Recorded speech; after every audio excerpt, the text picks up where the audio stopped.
So I'm here with Christine Heath, and we wanted to say a little bit about this workshop we're going to have in April called Transcending Trauma. And the way this whole thing started was last spring. I was apprenticing with Michael Neal, and I went over to Hawaii to a workshop he was doing with Christine. And over dinner one night, Chris and I had this amazing conversation about trauma. And as somebody who's experienced a bunch of trauma, I ran through all the different things I'd tried in my life that are more traditional therapies and some more out there therapies. And Chris put things in a perspective for me that was so helpful. And in that moment, I knew I wanted to bring her over to California and do a weekend focused on trauma and what the three principles has to offer in that arena, because it's been life-changing for me. I'm so delighted that she's agreed to come do this. Aloha. Thank you so much, Sandra, for inviting me to do this weekend with you. I was really excited after we had that conversation when you were here in April last year also. And it's interesting because I started working with people who were traumatized in their families, domestic violence, incest families, sexual trauma, all that kind of work is what we called family violence at the time. And I worked almost exclusively with women who had been victimized in some way, shape, or form. And I was kind of punting because at the time there was almost no one who did this work. This was in the 70s. And I could see that, however, that there was really a big need to try to bring health to people who had gone through this trauma. And it's kind of what I call living in trauma as opposed to having a traumatic event. But the recovery from trauma is the same for both. So in a way, it was perfect for me. I was really trying to help people to be happy, and was doing all the more traditional kinds of ways of dealing with people. I tried everything. I went to a zillion different workshops, and I got really burned out. I thought that the best therapist you could be would be one that really connected up with the pathology of the person and then tried to guide them out of it. But I really didn't know what to do after I had kind of analyzed their past a few times and kind of did weekly problem solving with them. But they would get better, but I wasn't happy. They weren't happy.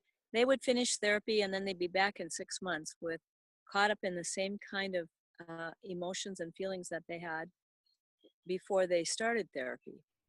So I was very disillusioned and very untrusting of that the whole field of psychology really would help people to find true happiness. And a psychologist came to Minneapolis, where I was living at the time, and he was talking about a shift in the way we look at doing therapy, a new paradigm, really, truly new paradigm, which was basically looking at how we create our experience rather than analyzing and trying to change the experience we already create. So it's looking at really people as healthy no matter what. And I was like, oh, I don't know about that. Some of these things people go through are really bad. And I think that maybe they get broken. And I'm not sure that they can actually get over it. In fact, my supervisors, other people in the profession at that time told me that if you were so severely traumatized that you might not ever get over it. Mm-hmm. So I figured that's kind of what it was. And it was all I could do. But he said that people could get better no matter what. And so that got my attention big time. In fact, I was kind of a very verbal feminist arguer. And I argued with him the first day, so much so that I'm sure people wished I wasn't in the room. But something struck me in going to that I was kind of helping people backwards. Like my heart was in the right place. And I could see the things that were going wrong that they could do differently. But I didn't really realize the power that we have within us to live in mental well-being. Mm-hmm. So when I started to get a feel for this, just a little bit of a feel for it, I was really excited because all of a sudden I felt good. Like I felt good over a weekend. And when I came to see my clients after the weekend that I spent kind of learning about what we call now the three principles, I was in such a better place that people were shocked. They were wondering if I was on drugs, if I joined the Moonies, which was a cult at the time, or if I'd met a man, which of course was always what I was looking for as the cure to my unhappiness. And of course, hadn't done any of those things, but I had fallen into such a beautiful feeling.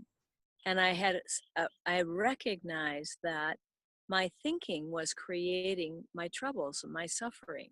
Mm. And I hadn't seen that so clearly. I was so interested in what I was thinking that I wasn't recognizing how thought worked to create my experience. Mm. So I came to my 65 women a week that I saw in groups that had been victimized in some way, shape, or form. And I said, look, I found the cure to mental illness. And if we can see this, we can all live in a beautiful feeling and be happy. And they were so taken by how different I was that they listened. And so they figured whatever it was I was drinking, they wanted some of it too. That's So that year I just was learning moment to moment. At that time, what this work that we call three principles was not very there was nothing written on it, actually. There were a few tapes by a man named Sidney Banks, but other than that, it was all really coming from my own ability to see how thought worked for me and then see how thought worked with everyone else. So, in doing that, people started changing like crazy. And my therapy changed from being really serious, where people would come out with Kleenexes and feeling bad and talking about the past, to peals of laughter coming out of my office, which is one of the things that happened in the clinic that I was in, is that people wanted to know, like, what kind of therapy is she doing? I want that kind of therapy. great. And we still, everybody still had the same past, they still had the same problems, but the feeling changed so dramatically that the level of health, my level of health improved so much, their level of health improved so much, that within like that first year I went to 7 weddings. In those days you could still go to weddings of clients, and I hadn't gone to that many weddings in the 7 years previously combined. Wow. People started to at the time I had everybody doing their own case notes, which was a way to do 65 notes a week.